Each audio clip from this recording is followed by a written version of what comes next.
सभी को नमस्कार। आज हम लोग न्यूटन के गति के नियम को पढ़ेंगे। न्यूटन के गति का नियम अगर हम लोग पढ़ें तो ये प्रथम, द्वितीय और तृतीय यानी कि न्यूटन के 3 नियम दिए थे। न्यूटन ने सन 1687 ईस्वी में बात करें तो 1687 ईस्वी में सर न्यूटन ने एक बुक प्रतिपादित किया जिसका नाम था प्रिंसिपिया। इस बुक का नाम था प्रिंसिपिया और इस बुक में इन्होंने न्यूटन अपने तीनों नियम का जिक्र किया था, प्रथम, सेकंड और थर्ड नियम का।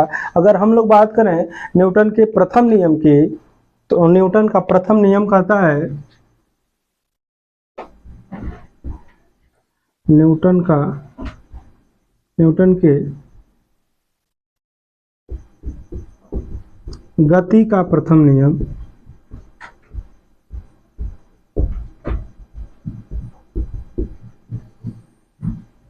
न्यूटन के गति का प्रथम नियम कहता है कि यदि कोई वस्तु विरामावस्था में है तो वह विरामावस्था में रहेगी और यदि कोई वस्तु गतिमान अवस्था में है तो वो गतिमान अवस्था में रहेगी। ये तब तक बनी रहेगी जब तक कि उस पर कोई बाह्य बल ना लगाया जाए। इसका मतलब यह है कि अगर कोई गतिमान में है या फिर विरामावस्था में है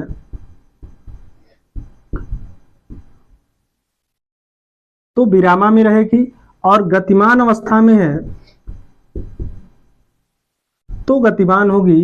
ये तब तक बनी रहेगी जब तक कि इस पर कोई बाह्य बल न लगाया जाए। तो बाह्य बल जो लगाया जाता है, बल होता क्या है वास्तव में? अगर बात करें बल की तो बल होता है, बल वह धक्का या फिर खिंचाव है, बल वह धक्का या खिंचाव है जो किसी वस्तु पर लगा करके उसकी स्थिति में परिवर्तन किया जाता है, वो बल कहलाता है। बल दो प्रकार के होते हैं, पहला संतुलित बल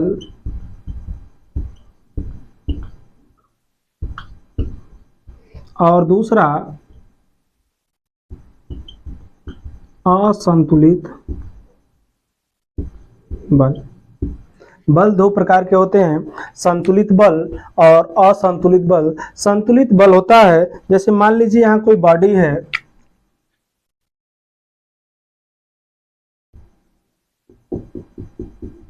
यहाँ कोई बॉडी है और इस पर कोई बल लगाया जा रहा है। जैसे मान लीजिए इधर से 5 न्यूटन का बल लगाया जा रहा है तो इसके विपरीत भी 5 न्यूटन का बल लगाया जाएगा और दोनों तरफ से, दोनों दिशा में समान तरह के या फिर समान परिमाण के बल लगाए जा रहे हैं, इसलिए ये बॉडी कहीं भी मूव नहीं करेगी, इसलिए ये विरामावस्था में होगी, रुकी रहेगी।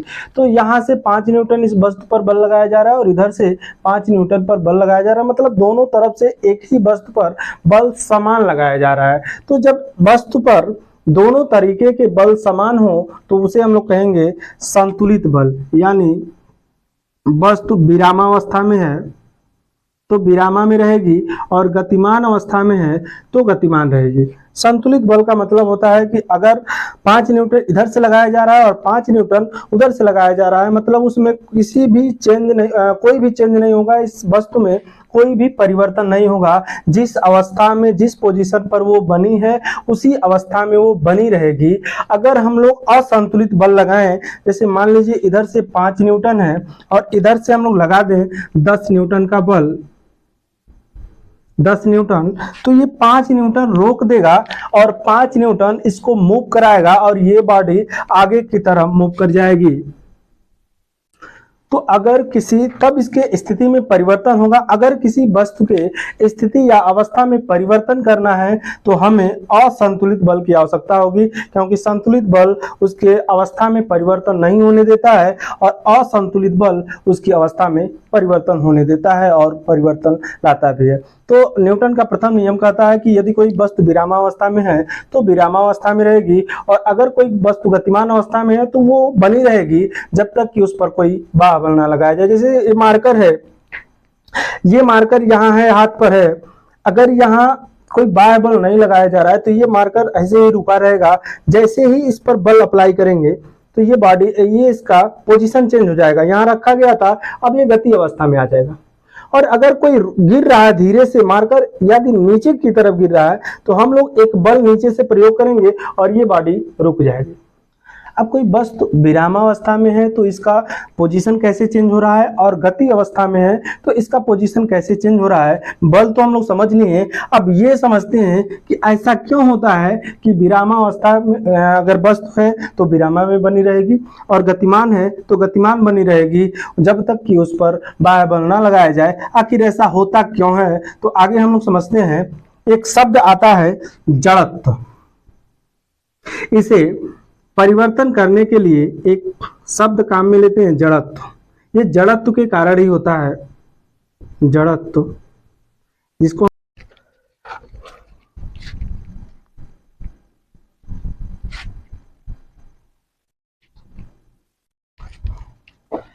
जड़त्व होता है। जड़त्व किसी वस्तु के प्राकृतिक गुण होता है जो उसकी स्थिति में परिवर्तन का विरोध करता है। ये जड़त्व, यहां अगर लिखे हम लोग जड़त्व,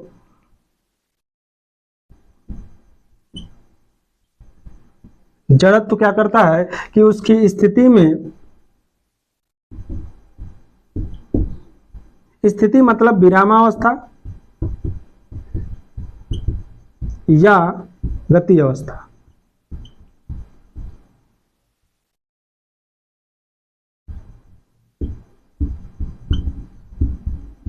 इसकी अवस्था में परिवर्तन का विरोध करता है।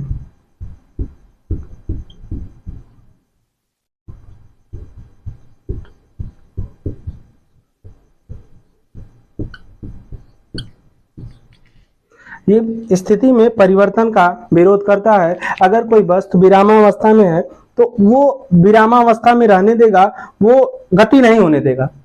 अगर कोई गति में बनना चाह रहा है तो उसे गति में नहीं होने देगा, और कोई विरामावस्था में बनना चाह रहा है तो वो विरामावस्था में बनने नहीं देगा।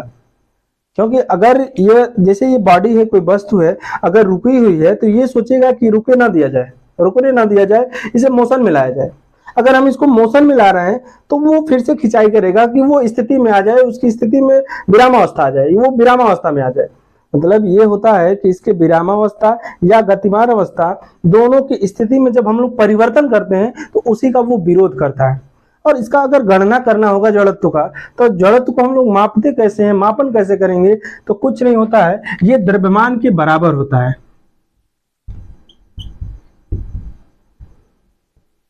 किसी वस्तु का जड़त्व उस वस्तु के द्रव्यमान के समानुपाती होता है। इसका मतलब जितना ज्यादा द्रव्यमान होगा, जितना ज्यादा उस वस्तु का द्रव्यमान होगा, उतना ही ज्यादा उसका जड़त्व भी होगा। ठीक है, तो द्रव्यमान और जड़त्व एक ही होता है। मतलब किसी वस्तु का जितना ज्यादा द्रव्यमान होगा उतना ही ज्यादा उसका जड़त्व होगा। तो अगर जड़त्व को मापन करना है तो हम लोग द्रव्यमान देख लेंगे, उस वस्तु का कितना द्रव्यमान है, तो उसी हिसाब से हम कहेंगे कि ये इसी का जितना द्रव्यमान है उतना ही उसका जड़त्व भी है। तो अब जड़त्व को हम लोग मापन कर लेंगे। आगे इसका अगर एग्जाम्पल समझे थोड़ा सा हम लोग, अब इसके एग्जाम्पल की अगर बात करें तो जैसे मान लीजिए एक गाड़ी है कोई, या बस है,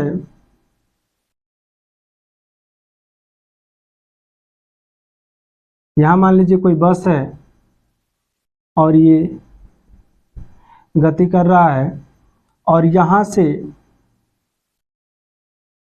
इसमें कोई व्यक्ति बैठा हुआ है, और जैसे ही अचानक ब्रेक लगता है, ब्रेक लगाने के बाद जैसे ही गाड़ी में ब्रेक लगाया जाएगा,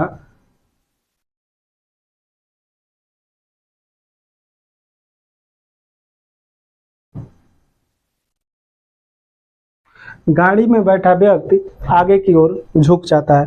जैसे मान लीजिए ये पहला एग्जाम्पल है। जैसे मान लीजिए हम यहाँ से ऐसे गाड़ी में हम लोग चल रहे हैं, और जैसे ही गाड़ी का ब्रेक लगेगा, ब्रेक लगाने के साथ हम लोग आगे की तरफ झुक जाते हैं। और झुकने का कारण होता है न्यूटन का प्रथम नियम। ये ऐसा क्यों होता है? जैसे मान लीजिए गाड़ी जो होती है वो गतिमान अवस्था में होती है, ये जो गाड़ी है वो गतिमान अवस्था में है, और ये जब हम लोग खड़े हैं या बैठे हुए हैं तो इसके निचले परत पर बैठे हैं, इसका मतलब गाड़ी पर बैठे हैं। गाड़ी जैसे जैसे चल रही है आगे, वैसे उसी के साथ साथ उसी के सापेक्ष हम भी चल रहे हैं। हम लोग भी चल रहे हैं, और जैसे ही गाड़ी अपनी अवस्था में परिवर्तन करना चाह रही है, जैसे ये गतिमान अवस्था में है, अब ये सोच रही है कि हम विरामावस्था में आ जाएं।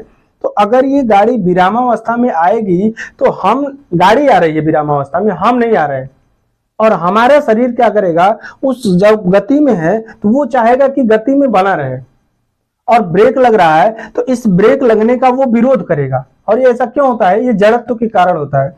अगर गाड़ी चल रही है तो ये भी गाड़ी सोचेगी कि चले, और हम क्या सोचेंगे कि अगर गाड़ी चल रही है तो हमारा आधा हिस्सा, जो शरीर का आधा हिस्सा होता है ऊपर वाला, वो सोचेगा कि ये गतिमान है, अभी इसको नहीं पता है, और नीचे जड़त्व से बंधा होता है, वो रुकने का प्रयास करेगा, लेकिन हमारा शरीर आगे की तरफ मूव कर जाता है। इसलिए हम लोग तो जैसे ही गाड़ी में ब्रेक लगता है हम आगे की तरफ झुक जाते हैं। वही सेम कंडीशन इसका उल्टा भी होता है कि अगर कोई गाड़ी रुकी हुई है, रुकने के साथ साथ जैसे ही गतिमान होगा, ये गाड़ी जैसे ही गतिमान होगी, वैसे उसके हम भी क्या होते हैं, हम पीछे की तरफ झुक जाते हैं। क्यों? क्योंकि हम अभी स्थिति में यहाँ हैं, हम सोच रहे हैं कि स्थिति हमारी यहाँ है, लेकिन ये गाड़ी आगे जाने के कारण, गाड़ी आगे बढ़ने के कारण हमारा जो जड़त्व होता है नीचे की तरफ, वो भी आगे की तरफ लेकर के जाता है, और आगे की तरफ लेकर के जाता है, हमारा शरीर रुका रहता है और हम आगे की तरफ बढ़ते हैं। इसीलिए हम जब गाड़ी चालू होता है तो हम पीछे की तरफ झुक जाते हैं,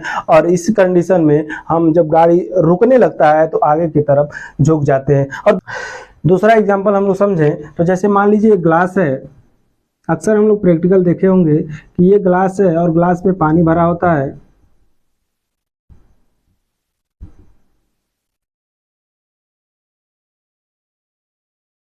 और यहाँ से कार्डबोर्ड रखा है,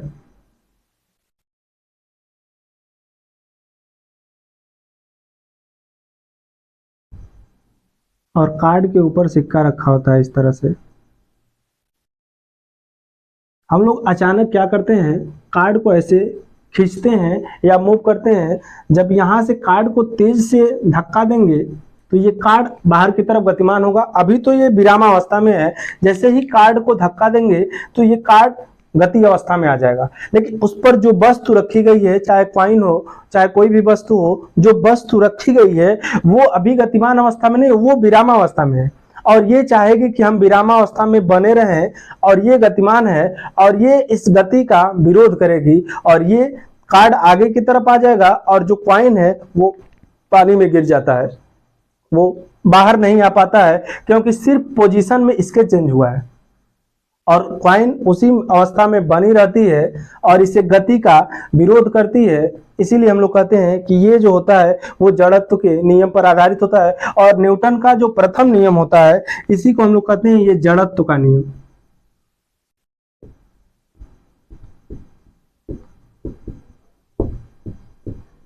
न्यूटन का प्रथम नियम जड़त्व का नियम भी कहलाता है, और ये इसके एग्जाम्पल हो गए हैं। और भी सारे एग्जाम्पल ले सकते हैं, जैसे मान लीजिए कि बहुत सारे कॉइन ऐसे रख सकते हैं हम लोग,